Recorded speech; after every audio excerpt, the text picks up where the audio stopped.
ओम नमः शिवाय। नमस्कार दोस्तों, आइए सुनते हैं शिव महापुराण की कथा। ब्रह्मा जी ने कहा, हे नारद, मेरा पुत्र स्वयंभू मनु अत्यंत प्रतापी हुआ। उसने मनु स्मृति बनाकर धर्म नीति संबंधी संपूर्ण विवादों को दूर कर दिया। उसने 3 कन्या तथा 2 पुत्रों को जन्म दिया, जिसके द्वारा बहुत सी संतानें हुई। उसके एक पुत्र का नाम उत्तानपाद तथा दूसरे का प्रियव्रत था। प्रियव्रत ने अपने रथ पर चढ़कर सूर्य के समान समस्त संसार का भ्रमण किया तथा सब द्वीपों एवं समुद्र का विभाजन किया। उसके घर में 7 पुत्र उत्पन्न हुए। तब उसने मेरी आज्ञानुसार अपने 7 पुत्रों को एक एक द्वीप का स्वामी बना दिया और स्वयं शिव जी की सेवा में संलग्न होकर परम पद को प्राप्त किया। उसका सबसे बड़ा लड़का अग्निज नामक था। वह जम्बू द्वीप का स्वामी बना। अग्निज से नाभि नामक पुत्र की उत्पत्ति हुई। नाभि ने ऋषभ देव को जन्म दिया। ऋषभ देव के 100 पुत्र उत्पन्न हुए, जिनमें सबसे बड़े पुत्र का नाम भरत था। भरत चक्रवर्ती राजा हुआ। नाभि के अन्य पुत्रों में से 9 बालक तुम्हारी सम्मति मानकर योग्य हो गए तथा 81 बालक सिद्ध हुए। हे नारद, भरत तीनों लोकों में अत्यंत यशस्वी हुआ। उसके जितने बालक थे, वे जिस जिस खंड के राजा हुए, वह खंड उन्हीं के नाम से प्रसिद्ध हुआ। स्वयंभू मनु की आकुति नामक बड़ी पुत्री का विवाह रुचि नामक मुनि के साथ हुआ था। रुचि ने संतान प्राप्ति के हेतु विष्णु जी का बड़ा तप किया। जब विष्णु जी ने दर्शन देकर उनसे वरदान मांगने के लिए कहा, तब रुचि ने उनसे यह प्रार्थना की कि हे प्रभु, मैं आपके समान पुत्र चाहता हूँ।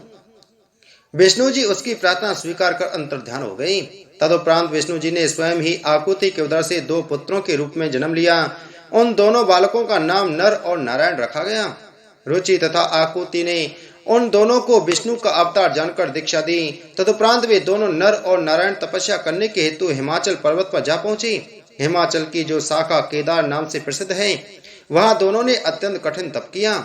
वे शिव जी का पार्थिव पूजन तथा अखंड ध्यान धरते रहते थे। तब शिव जी ने प्रसन्न होकर उन्हें अपना दर्शन दिया। हे नारद, नर नारायण ने उनकी बहुत स्तुति की तथा यह कहा, हे प्रभु, आप हमें अपनी भक्ति प्रदान करने की कृपा करें।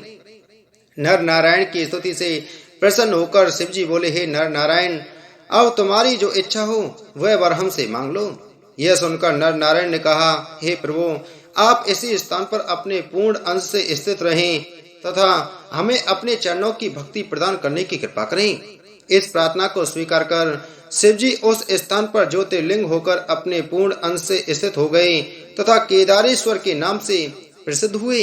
हे नारद, जिस स्थान पर नर नारायण केदारेश्वर शिवलिंग का पूजन करते हुए स्थित हैं, उस स्थान को बद्रीवन भी कहा जाता है। वहाँ देवता तथा ऋषि मुनि आदि समय समय पर पहुंचकर शिव जी का पूजन करते हैं।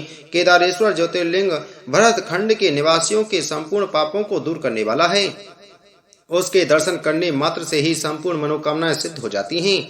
यदि कोई व्यक्ति जो केदारेश्वर का दर्शन करने जा रहा हो, मार्ग में ही मृत्यु को प्राप्त हो जाए, तो उसे भी मुक्ति मिलती है। केदारेश्वर शिवलिंग की महिमा अपार है। हे नारद, विष्णु जी के अवतार श्री कृष्णचंद्र जी जब जरासंध से परास्त हो गए थे, तब उन्होंने बद्रीवन में जाकर केदारेश्वर शिवलिंग का बड़ा पूजन तथा तप किया था। वे 7 महीने तक योग धारण कर केवल एक पांव से खड़े हो शिव जी का ध्यान धरते रहे थे। उस समय शिव जी ने प्रसन्न होकर उन्हें वरदान मांगने के लिए कहा। तब श्री कृष्ण जी ने उनसे अपरिमेय बल की याचना की, जिसे शिव जी ने प्रसन्नता पूर्वक प्रदान किया। जिस समय राजा पांडु के पुत्र पांडव अपने पापों से मुक्ति पाने के हेतु केदारेश्वर शिवलिंग का दर्शन करने पहुंचे थे, उस समय शिवजी भैंसे का रूप धारण कर वहां से भाग चले थे, क्योंकि वे यह नहीं चाहते थे कि ऐसे महापापियों को मुक्त किया जाए। परंतु जब पांडवों ने उनकी अत्यंत विनय की और यह कहा कि आप हमारे पाप को दूर करके कृपा पूर्वक यहीं स्थित रहें, तब शिवजी अपने पिछले धड़ से उसी स्थान पर स्थित रह गए, जिसकी सेवा द्वारा पांडवों के संपूर्ण दुख नष्ट हो गए। शिव जी अगले धड़ से नेपाल में जा पहुंचे और हरिहर रूप धारण कर वहीं स्थित हो गए। जो मनुष्य हरिहर शिव जी का दर्शन करता है, उसके संपूर्ण पाप नष्ट हो जाते हैं। हे नारद, अब भीम शंकर ज्योतिर्लिंग का वृतांत सुनो। ब्रह्मा जी ने कहा, हे नारद, पूर्व काल में भीम नामक एक अत्यंत बलशाली दैत्य हुआ। उसकी उत्पत्ति कुंभकर्ण के वीर द्वारा हुई थी। भीम की माता का नाम करकटी था। वह अपनी माता सहित सह नामक पर्वत पर निवास कर तीनों लोगों को तिनके के समान तुच्छ समझ अनेक प्रकार के उपद्रव करने लगा। एक दिन उस दैत्य ने अपनी माता से यह पूछा, हे माता, मेरे पिता का क्या नाम है और तुम यहाँ अकेली क्यों रहती हो? मेरे पिता कहाँ चले गए हैं? जो भी सत्य बात हो उसे मुझे बताओ। हे नारद, अपने पुत्र की बात सुनकर करकटी ने उत्तर दिया, हे पुत्र, तुम्हारे पिता का नाम कुंभकर्ण था। वे रावण के छोटे भाई थे। उन्हें दशरथ के पुत्र रामचंद्र ने मार डाला। यह सुनकर करकटी ने उसे सीता हरण से लेकर रामचंद्र जी के लंका पहुंचने तथा दैत्यों के वध का वर्णन विस्तार पूर्वक कह सुनाया। फिर यह कहा, हे पुत्र, जब मैं विधवा हो गई तो अपने माता पिता के घर आकर रहने लगी।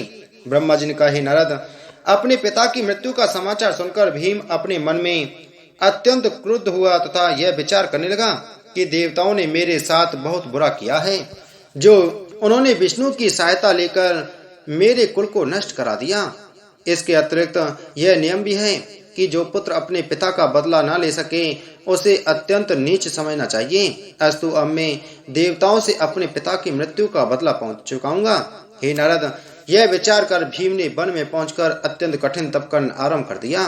भीम के कठिन तप के कारण तीनों लोक जलने लगे।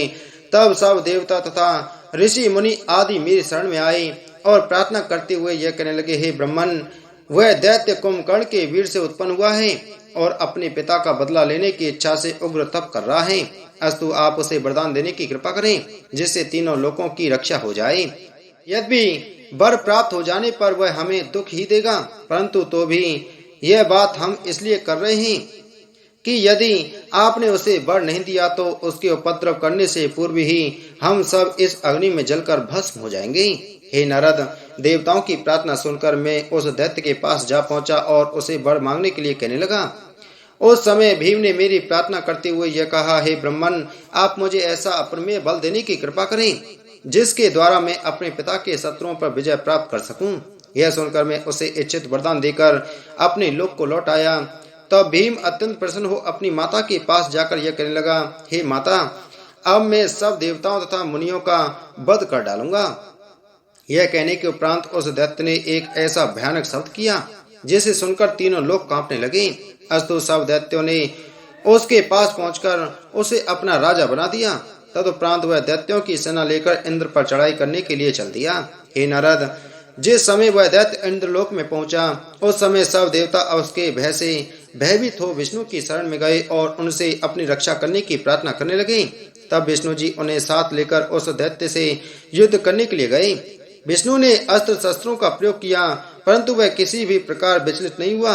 यह देखकर विष्णु जी ने अत्यंत क्रुद्ध हो अपने हाथ में ब्रह्मास्त्र उठाया। उस समय यह आकाशवाणी हुई, हे विष्णु, तुम इस दैत्य पर विजय प्राप्त नहीं कर सकोगे। अस्तु, अपने लोक को लौट जाओ। इस दैत्य का संहार भगवान सदाशिव द्वारा होगा। इस आकाशवाणी को सुनकर विष्णु जी तुरंत अंतर ध्यान हो गए। तब भीम देवताओं पर विजय प्राप्त कर अपनी सेना सहित घर लौट आया।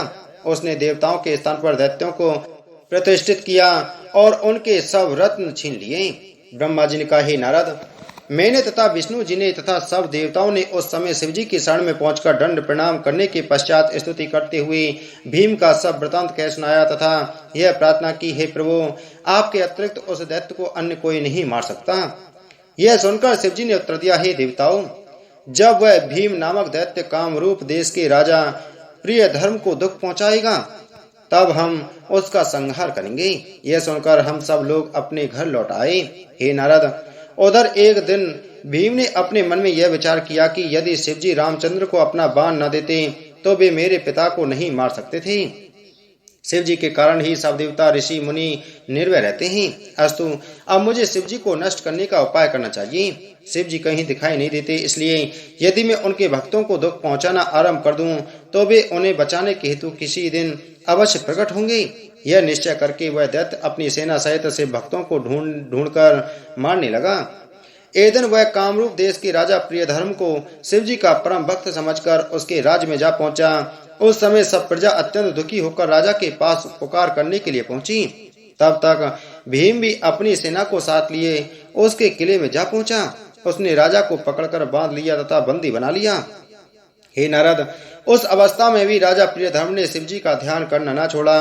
वह गंगा का स्मरण कर मानसी स्नान कर लेता और बंदी गृह में ही पार्थिव पूजन किया करता था। उसकी दक्षा नामक रानी भी उसी के पास रहकर शिव जी का पूजन किया करती थी। उनकी सेवा से प्रसन्न होकर विष्णु जी गुप्त रूप से उस मूर्ति में स्थित हो गए जो राक्षस राजा के बंदी गृह की रक्षा के हेतु नियुक्त थे। तब उन्होंने यह देखा कि राजा अब भी पार्थिव पूजन करना नहीं छोड़ता है। तब एक दिन उनमें से एक राक्षस ने भीम के पास जाकर यह समाचार दिया और कहा कि राजा प्रियधर्म अभी तक शिव जी की पूजा करता रहता है। इस समाचार को पाकर भीम अपने हाथ में खड़क ले अत्यंत क्रोधित हो राजा को मार डालने के लिए उसके पास जा पहुंचा।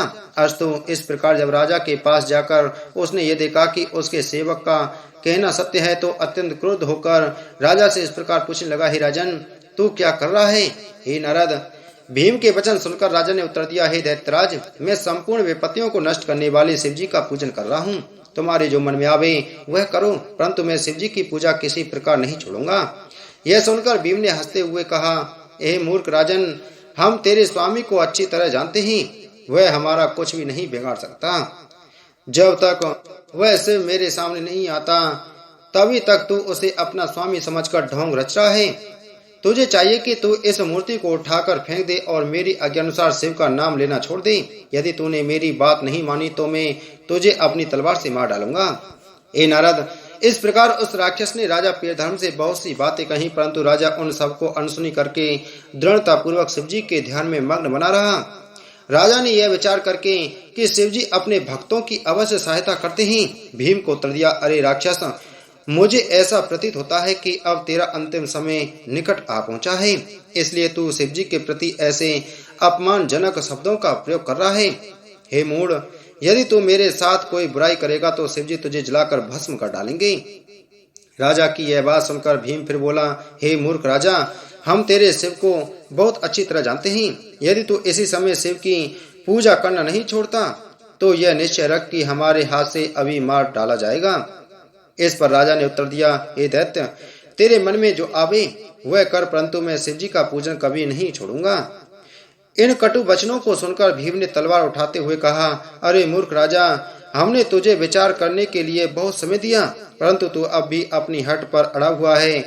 अब हम अपने खड़ग द्वारा तेरा मस्तक काटते हैं।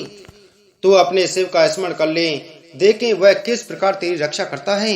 इतना कहकर भीम ने जैसे ही अपना खड़ग चलाया, उसी समय शिवजी राजा प्रियधर्म द्वारा स्थापित पार्थिव मूर्ति से प्रकट होकर उसके सामने आ खड़े हुए। ब्रह्मा जी ने कहा, हे नारद, जिस समय भीम ने शिवजी के महाभयानक स्वरूप को देखा उस समय वह अत्यंत भयभीत हो गया। तब शिवजी ने उसे संबोधित करते हुए उच्च स्वर में इस प्रकार कहा, हे दैत्यराज, अब तू अपना बल हमें दिखा और हमारी शक्ति को स्वयं देख। शिवजी के मुख से यह वचन सुनकर भीम उनसे युद्ध करने के हेतु तैयार हो गया। तब शिवजी ने भीम के साथ युद्ध करने लगे और उनके गण दैत्यों के साथ युद्ध करने में प्रवृत्त हुए। वह युद्ध ऐसा भयानक था कि मैं तथा विष्णु आदि देवता भी उसे देखकर आश्चर्य में आ गए। भीम ने शिवजी के ऊपर जितने भी अस्त्र शस्त्र छोड़े उन सबको भगवान शंकर ने अपने बाणों द्वारा काट डाला। तदुपरांत उन्होंने अपने त्रिशूल का एक ऐसा प्रहार किया कि उसके लगते ही भीम मूर्छित हो पृथ्वी पर गिर पड़ा। इतनी कथा सुनाकर ब्रह्मा जी ने कहा, हे नारद, उस युद्ध को देखकर मैंने तुम्हें शिवजी के पास यह कहने के लिए भेजा कि अब आप और अधिक विलंब न करके भीम को मार डालिए। मेरे इस संदेश को देकर जब तुम शिवजी के पास पहुंचे उस समय शिवजी ने तुम्हें यह उत्तर दिया, हे नारद, तुम देवताओं से जाकर यह कह दो कि हम थोड़ी ही देर में शत्रु को मार डालेंगे। जिस समय तुम शिवजी की आज्ञा सुनकर हमारे पास लौटे तभी सब दैत्यों ने मिलकर शिवजी के ऊपर एक साथ चढ़ाई कर दी। उस समय देवताओं में हाहाकार मच गया। हे नारद, उस समय शिवजी ने अत्यंत क्रुद्ध होकर एक जोर की हुंकार भरी, जिससे ऐसी ज्वाला उत्पन्न हुई कि उसमें पड़कर सभी दैत्य भस्म हो गए। भीम भी उसी अग्नि में जलकर नष्ट हो गया। तदुपरांत उन दैत्यों के शरीर की भस्म नासिका की वायु का आश्रय पाकर भगवान सदाशिव एवं अन्य देवताओं को स्पर्श करती हुई पृथ्वी पर गिर पड़ी, जिसके द्वारा सहस्त्रों गुणकारक औषधियों की उत्पत्ति हुई। सिद्ध लोग उन औषधियों की सहायता से अनेक प्रकार के रूप धारण कर लेते हैं। भगवान सदाशिव की उस लीला को देखकर सभी देवता अत्यंत आनंदित हुए। तब उन्होंने हाथ जोड़कर स्तुति करते हुए शिव जी से यह प्रार्थना की, हे प्रभु, आप इस स्थान पर अपने पूर्ण अंश से विराजमान होने की कृपा करें।